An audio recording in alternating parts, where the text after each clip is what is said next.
అరే వేసుకుని అడుగుతారండి. మీరు వేసుకున్నారు కనుక మా అమ్మాయి అడిగి ఇచ్చేసేయండి. వాషింగ్ చేసి 1 year అయింది. అబ్బా ఏంటి బాబు, వాషింగ్ చేసి 1 year అయింది. అయితే వద్దులే నాయనా. చేసా మరి మిగిలింది. బావగారు తెగ బాధ పాడుతున్నాడు, మంచి పాట ఒకటి పాడవే. డబ్బులు ఇస్తే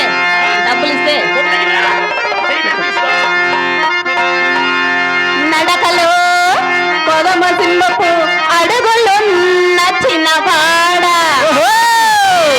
మేనిలో పసిడి వన్నెల మెరుపులున్న మనగాడ, మెరుపులున్న మనగాడ.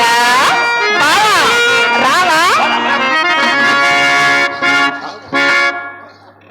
అమ్మకడి మాట ఊరు రోత పట్టేది కదా ముండల్లారా. మీరే కదా బాబు పోదాం ప్రాణాలుగా పెద్ద పంటను ఒళ్ళు పొంగి ఆపుకోలేకపోయా. రారా కౌగిలి చేల రారా దొరా, నీ రంగే ప్రాయంబు నీదేనురా. రారా కౌగిలి చేల రారా దొరా, నీ రంగే ప్రాయంబు నీదేనురా.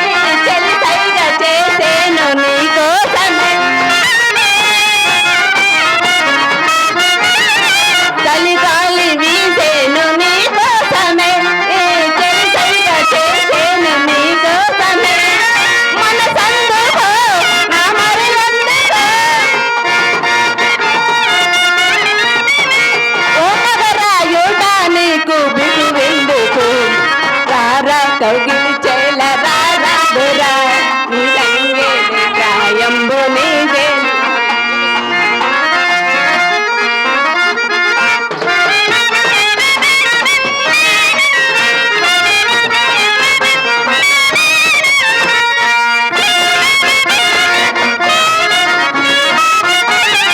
పొదరిల్లు నిన్ను నన్ను రమ్మన్నది, నా మదిలోని బాబాలు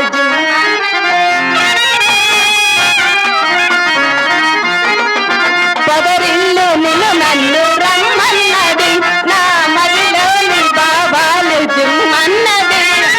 ఆటాడరా సయ్యాటాడరా, నీ కన్ను చూపుతో నన్ను వేటాడవా. రారా కౌగిలి చేల.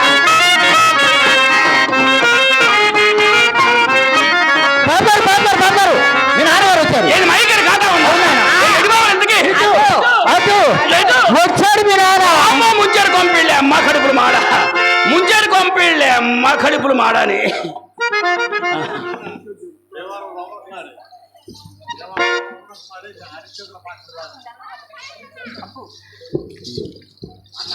భీమవరం రమణకుమారి గారు, చంద్రమతి, తిరుపతమ్మ ఇలాంటి నాటకాలు ఆడుతూ ఉంటుంది. మాకు బాగా పరిచయం. అమ్మాయి మంచి గాత్రం, చంద్రమతి కూడా బాగా నీట్గా ఆడుతుంది. ఆ అమ్మాయి నన్ను ఆశీర్వదించి ఒక 500 రూపాయలు బహుకరించారు.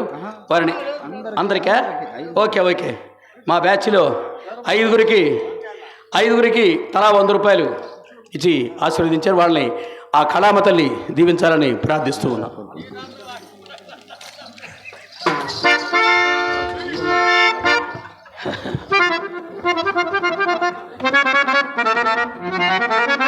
తర్వాత అంతర్జాతీయ నటులు ఏవి సుబ్బారావు గారి కుమారులు ఏవి కోటేశ్వరరావు గారు ఇప్పుడు భవానీ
చింతామణి, ఈ పూట పూర్తిగా ముస్తాబైనావు. ఏమిటి కథ? ఏమీ లేదండి, కొత్త వేరమగడ తగిలితేను ముస్తాబై కూర్చున్నాడు తెలిసిరదా. అప్పుడే వచ్చిందా పాపం?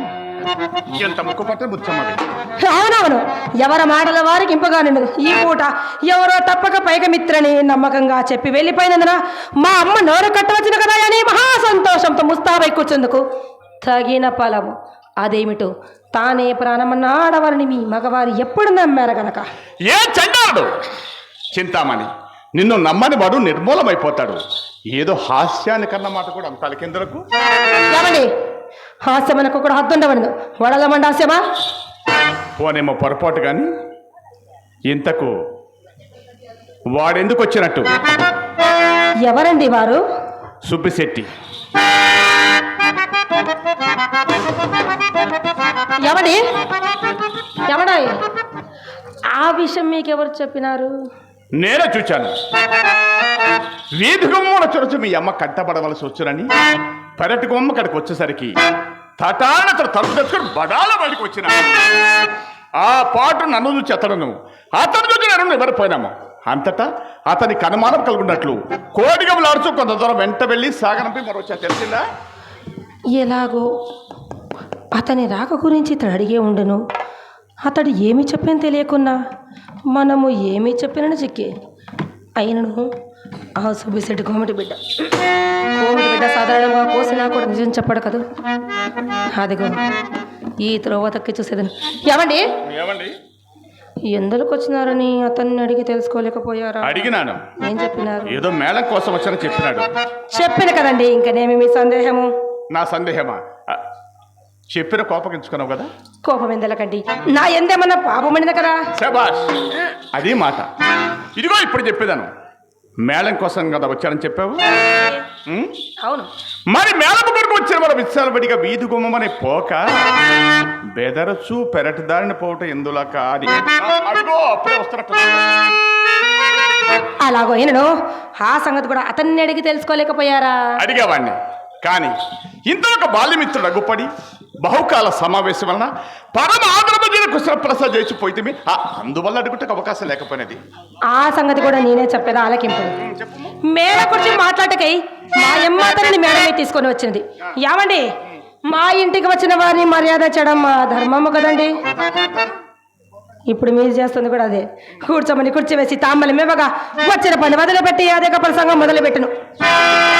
అవునండో, అచ్చం నాకు ఇలాగే కోపం వచ్చి చెప్పని మేడ దిగి వచ్చి నా మనసు గమనించిన మా అమ్మ తోట చూపుడికే విషయము తీసుకెళ్లి అతనిని దొడ్డి దావన సాగనంపినది జరిగిన యథార్థం ఇదండి. మీరు నమ్ముడు నమ్మకపోండు. నీ మాట వేదముగా నేను ఎప్పుడు నమ్మలేదు. నాతో ఎన్నడూ నలసంత అబద్ధం ఆడవని నా నమ్మకము. ఈ చింతామణి ఎవరితోడు అబద్ధం ఆడదు. అసలు చింతామణి ఈ కులంలో పుట్టాల్సింది కాదే కాదని చిన్నలు పెద్దలు శ్లాఘించడానికి కారణం ఇదే కదండి. సందేహమేమి?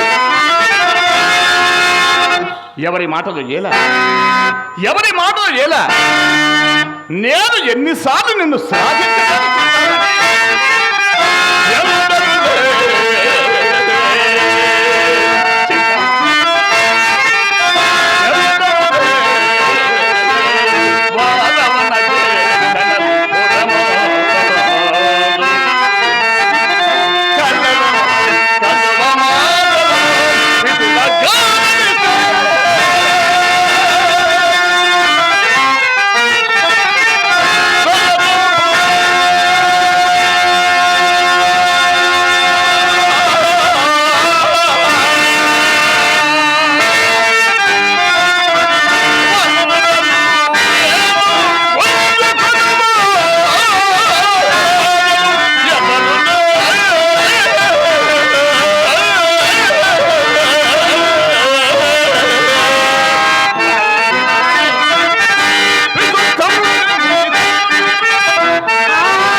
వికసించునవ్వులతో పులకించలేదా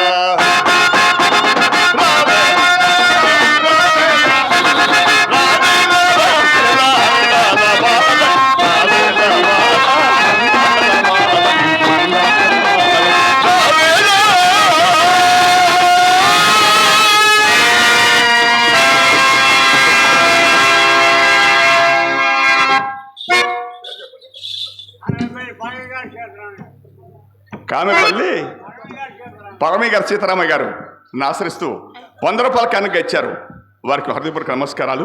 జగజ్జన కనకదుర్గమ్మ తల్లి వారిని ఎల్లవేళ చల్లగా మనసారా కోరుకుంటున్నాం. వారికి హృదయపూర్వక నమస్కారాలు. అలాగే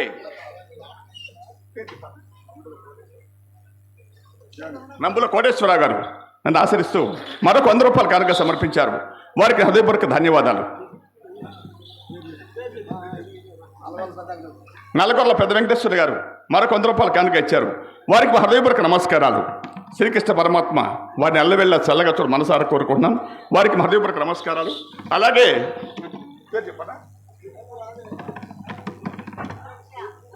పెద్దలు నంబుల ఆంజనేయులు గారు నన్ను ఆశిస్తూ 100 రూపాయల కానుక సమర్పించారు. వారికి నా హృదయపూర్వక నమస్కారాలు. శ్రీకృష్ణ పరమాత్మ వారిని ఎల్లవెళ్ళ చల్లగా మనసారా కోరుకుంటున్నాం. వారికి మా హృదయపూర్వక నమస్కారాలు. కళాభిమాని నన్ను ఆశ్రయిస్తూ 100 రూపాయల కానుక సమర్పించారు. వారికి హృదయపూర్వక నమస్కారాలు. చింతామణి, ఇందాక నుంచి ఈ డబ్బుల గురించే కానీ ఇష్టం వచ్చినట్టు మాట్లాడుతున్నావు. ఇప్పుడు రమ్మని మీ అమ్మ దాని సంగతి తెలిచారు. మా అమ్మ డబ్బు మనిషి కాదండి. మీరు అలా మా అమ్మ నిందిస్తే నాకు చాలా బాధగా ఉంటుంది. ఏమండోయ్, ఒక చిన్న మాట అడగమందరా?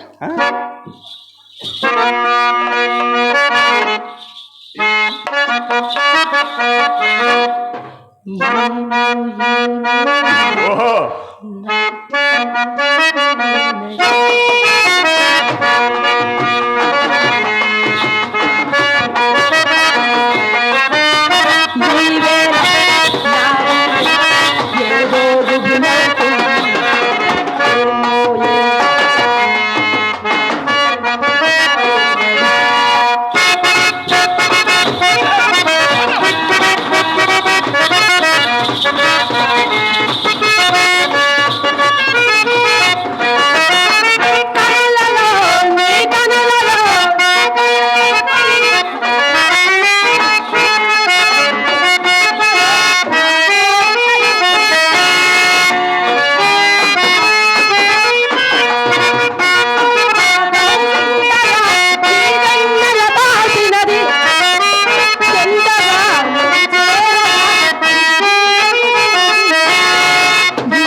సరే కానీ ఒక చిన్న మాట.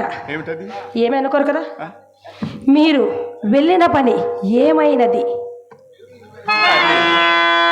ఏమొకటికి ఎవరు చింతామని దైవం తరచుగా ధనికులాకలు తాటిపక్షలతోడను, చేతులు చెమరాకలతోడను, హృదయములు ఉక్కు ముక్కలతోడు చేతుండు. ఆ పైన ఇదంతయో చావుకబరి చల్లగా చెప్పలేదు. ఇప్పటికంతే కానీ 2 జన్మలు తప్పక స్నానం కూడా పలకలు చెప్తామని. అవునవునండి, ఇంకనేమి ఎప్పటి పాఠమే మొదలైనది. ఇంతవరకు రేపు రేపు రేపు తగ్గించా. నా మాట కడవరకు విని ఆ తర్వాత నీకు తోచినట్టను ఇంతవరకు ఇదిగో అదిగో త్రిప్పిన తుంటని ఈ పొట్ట తంట చూ. అవునవును అంతగా మీరు తుంటాడు ఆదరించింది. ఆ తుంటాడు తుంటా చెప్పుదా చేతులనిచ్చి మా ఇంటి తోడుగా చెప్తామని మాట సాధ్యం మండిపడిన నేను మాత్రం మీరు చెప్పగలను. చిరాకు మన చివరంతా వినవా? ఇక వెళ్ళక్కర్లేదండి, ఇక వెళ్ళక్కర్లేదు. ఈరోజు ఇద్దరు నుండి విని నా ప్రాణం విసిగిస్తుంది. మీరు వెళ్ళిన వదులు మా అమ్మనుడు కోసిన కోతలకు నేను కాబట్టి భరించాను. ఇంకొక తినచో ఏ మందమాగా మింగి చాల్సింది. నా దారుణం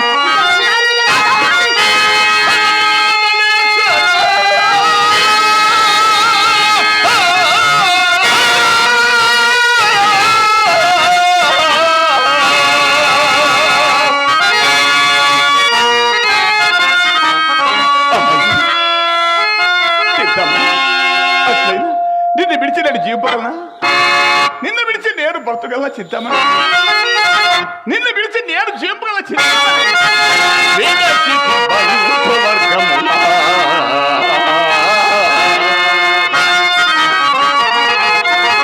విడిచి ప్రాణములొగ్గునిచ్చు విడచి ఇల్లువా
ఏమండి, ఈ నెలలో మీరు ఎర్రని యాగాన్ని తెచ్చారండి. ఇది మాత్రం యథార్థమే చింతామణి. కానీ నన్ను మాత్రం ఏం చేయమంటూ చెప్పు. అప్పు కోసం ఈ గ్రామం గడప గడప తిరిగొచ్చాను. ఎక్కడ ఒక్క రూపాయి కూడా అప్పు పుట్టలేదు. దానికి ముఖ్య కారణం ఎవరో తెలుసా చింతామణి? దొంగముండ మీ అమ్మాయి. అవును, ఏదో బ్రతుకుదామని చెప్పేసి మన సర్పంచ్ గారి దగ్గరికి వెళ్ళి ఒక 25,000 రూపాయలు అప్పు తీసుకొచ్చి ఆ సెంటర్లో సైకిల్ షాప్ పెట్టుకున్నా. ఏదైనా డబ్బు వస్తే తీసుకొచ్చి నీకు ఇద్దామని. మీ అమ్మ దొంగముండ ఎట్ట గమనిచ్చిందో ఏమో, అప్పులు వాళ్ళందరికీ తెలియపరిచింది. వాళ్ళందరూ వచ్చి తల ఒక సైకిల్ పట్టుకెళ్ళిపోయారు. చివరికి నేను గాలి కొట్టుకుని పంపు కూడా మీ ఇంటికే తీసుకొచ్చాను చింతామణి. నేను ఈ పరిస్థితులు ఉన్నాను. కానీ ఒక్క విషయం ఆలోచించు. దీని మాటకేమిలే కానీ నాకు ఉన్నంతలో నీకు నన్ను ఏమన్నా ఉపేక్ష చేసిన చింతామణి. ఎక్కడికి వెళ్ళినా అక్కడ చొక్క ఎదురున్నప్పుడు నేను మాత్రం ఏమి చేయగలను? నాకు ఉన్నంతలో నీకు నేను ఏమన్నా పెట్టిన చింతామణి.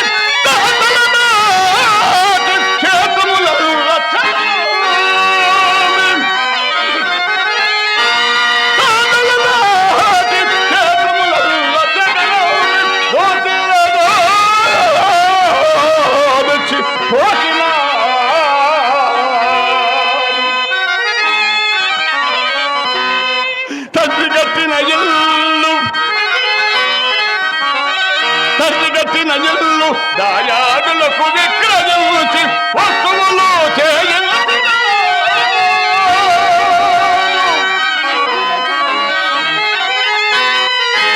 అత్తవారిచ్చిన అటు మావిడి తోట నీవు కోరగా ప్రోత్సహించిన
పలికి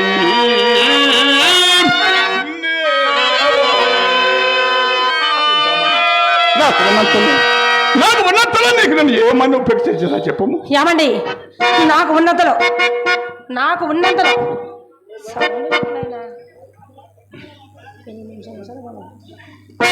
ఏమండి నాకు ఉన్నంతలో నేను మాత్రం మీకు ఏమన్నా లోటు చేశానండి?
చిరంజీవి విజయరాణి గారు, వినుకొండ వాస్తవ్యులు, వాళ్ళ అమ్మగారు